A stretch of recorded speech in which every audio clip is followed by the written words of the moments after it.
everyone, it's Hayes and it's Miraculous Monday, so it's time for another screaming session. Hello.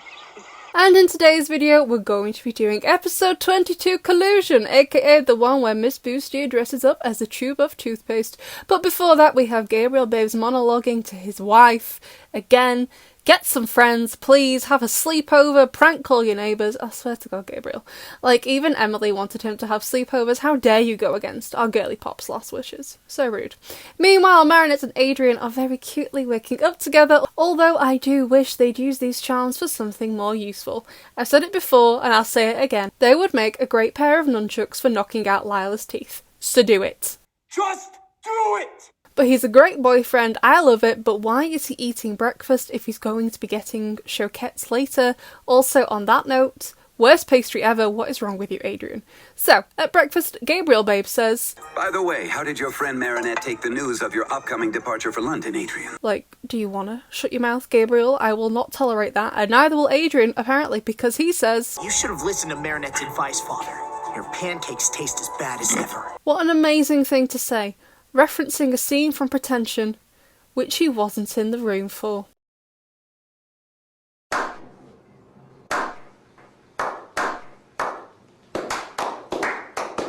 Thankfully, Gabriel Babes doesn't ground Adrian on the spot for saying that, and he walks to school and he's like, yep, me and Marinette are going to last forever.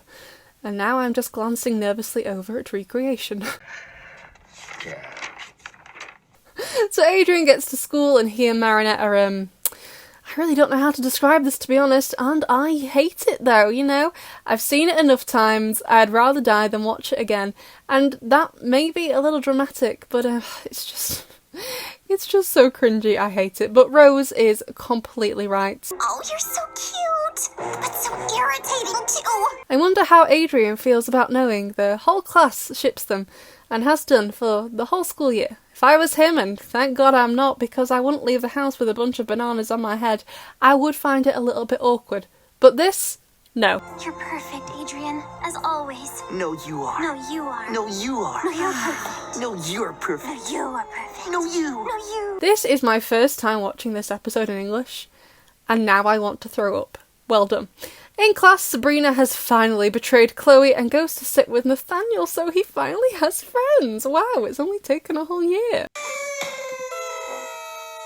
So Adrian and Marinette walk in class holding hands, but for once I don't care about them because, oh my god, look at how Ivan is looking at Milen. He's so precious, I love him. So Chloe decides to be horrible, and I'm so glad they're talking about the French Revolution in class, because this means we get to chop off her head, right?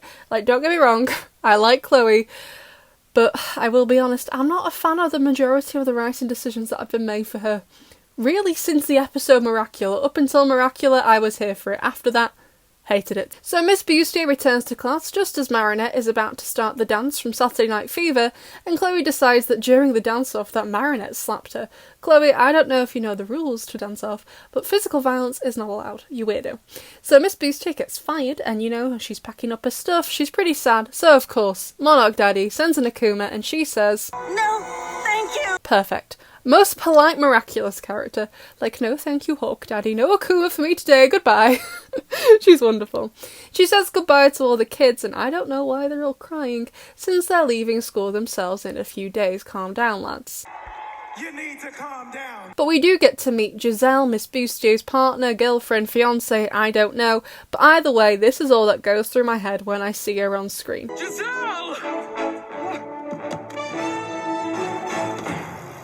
I've been dreaming.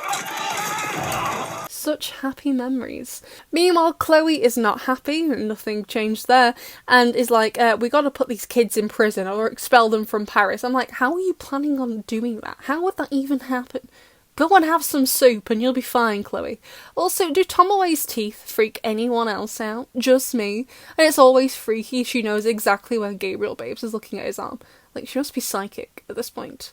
So, on the boat, the kids are like, oh, what are we gonna do? Marinette is gonna expelled, and she says, No one can stop us from loving each other, Rose. Isn't that cute? Thankfully, this cute bit didn't make me want to throw up like the last one did. Back at the hotel, Andre goes on a rant when he really could have been the saviour of the whole show if he you just push Gabriel babes off the roof. Instead, we get to see Daddy Aggress become a TikToker. This man can edit videos better than me. Oh my god, Gabriel, how much do you charge? The video pushes Miss Bustier to get akumatized, and it's finally toothpaste time. But like, I don't get why it turns everyone into balloons. Is that their pig Miraculous dream, or does she just like not use like the wish power on them? Also, is the baby akumatized? These are the important questions we need to be asking about the show. But then, oh my god, best scene from the episode. So, Mr. Banana, your autobiography, Stay Peachy, is being made into a movie. What can you tell us about it? Stay peachy! Can we have this? Forget season 6. I want this. This would be better. Please. So Zoe ends up seeing the Andre video and she just sprints out of there, no explanation given, and no one asks any questions. They're just like, yep, Zoe really needed the toilet. Farewell, my friend. But then Cat Noir says the most stilted line of all Miraculous Ladybug history. It's almost Bastille Day, milady. Do you think this akumatized villain wants to celebrate the French Revolution early? Would you like to be any more on the nose about it, Adrian? Oh my god, be quiet. Although I love to know why the balloons sound like this when they fall. Did Miss Bustier fill them with lead or something? Why are they so heavy? So they infiltrate City Hall and Ladybug has to save Zoe, and she's like, if this girl is telling the truth, like, excuse me, Marinette, this girl who you have never seen before in your entire life, ever, she may as well not exist. You do make me laugh, Marinette. So the gang go to his office for a confrontation and... You're absolutely right. I should never have become mayor in the first place. Oh, that was easier than expected. Well done, everyone. So after using the lucky charm that was worse than useless, so begins the worst and most bizarre storyline in Miraculous Ladybug history. Chloe becomes mayor. Because yes, why not? We've done everything else. Oh, and I also got this amazing screenshot of the back of Chloe's mouth. You're welcome, by the way.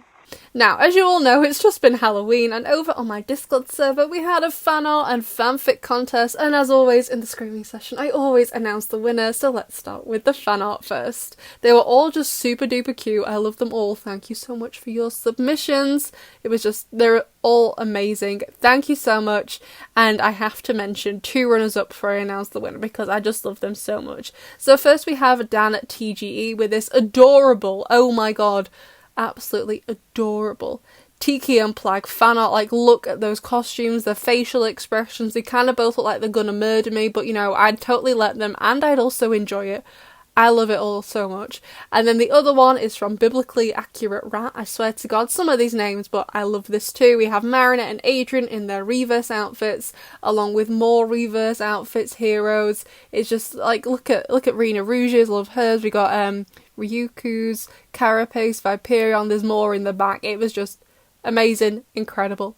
Thank you so much. However, the winner this time is Nathart. So they drew Marinette, Adrian, Ali and Nino wearing different famous horror movie costumes, and they all look absolutely amazing.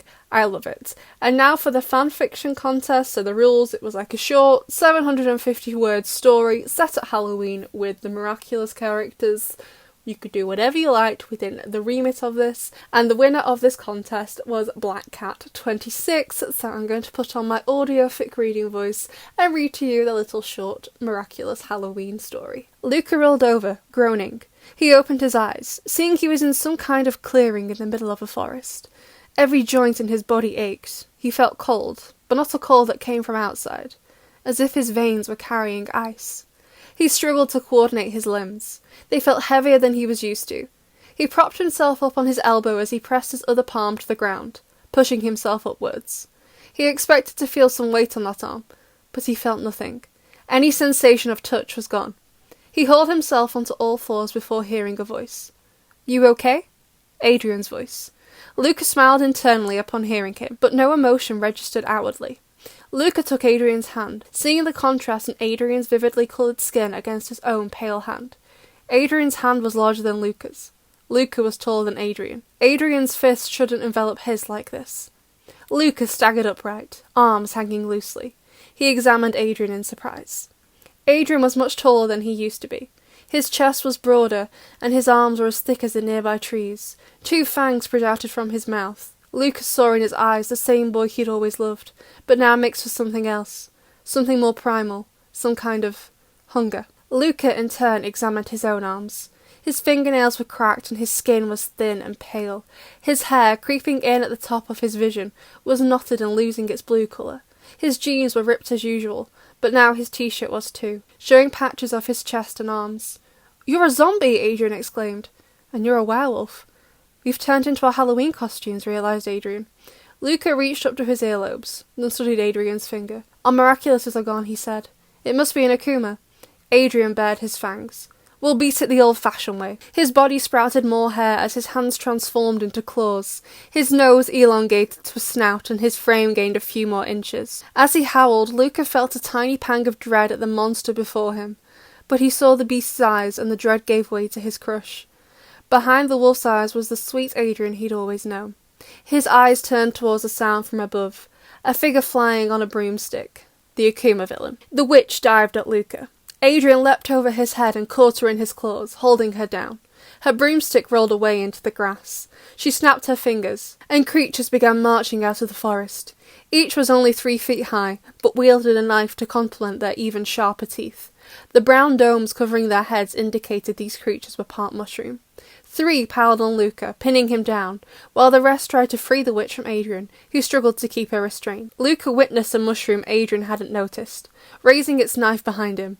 Luca tried to shout a warning, but another mushroom placed its hand over Luca's mouth. Luca bit it hard, penetrating its flesh. It froze, momentarily confused, before screeching and attacking the other mushrooms holding Luca down. It bit 1, then 2, then 4 others. Zombies can spread by bites, Luca recalled. The mushrooms were turning each other into zombies. Luca sprang forward to where Adrian held the witch, but not fast enough. The mushroom with the knife plunged it into Adrian's back. Adrian began to shrink and his fur receded. The witch pushed herself free and summoned her broomstick. She pointed it at the mushrooms, shooting green light at each one, which then reverted to an inanimate fungus.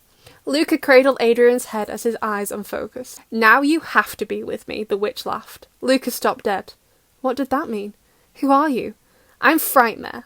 You used to call me Marinette." Luca understood why she had been akumatized. She was in love with him. She thought he and Adrian were together and was jealous. Luca only wished he and Adrian were dating. He kissed Adrian's forehead before standing up. "I'll always love him." "Look at him!" she shrieked. "He's got fangs. He's huge. I showed you the monster he is." "We're all monsters," said Luca. "On the inside. I know his inner beast and I already loved it. You just reminded me. If you love someone, you'll love their monster." Adrian's hand transformed into a wolf paw and he slashed his claws across Marinette's face. Her broomstick flew into the air. Luca caught it and broke it over his knee. Adrian rubbed his forehead where Luca had bitten him, reanimating him. "Just so you know," Luca said, "I was stalling. I didn't mean—" Adrian wrapped his arms around Luca's skinny, pale body. For the first time, he felt warm. The Akuma's magic started to fade as Luca felt himself becoming human. Adrian was smaller now, but he hadn't released Luca. "I'll be your monster forever." It was so cute. Thank you so much, Black Cat. It was amazing. But as always, I loved all of your submissions. They were an absolute joy to read. I can't wait for the next one, which will probably be at Christmas. So there's going to be a poll up tomorrow so you can vote for the next screaming session. What was your favourite moment from this episode, besties? I'll see you in the next one.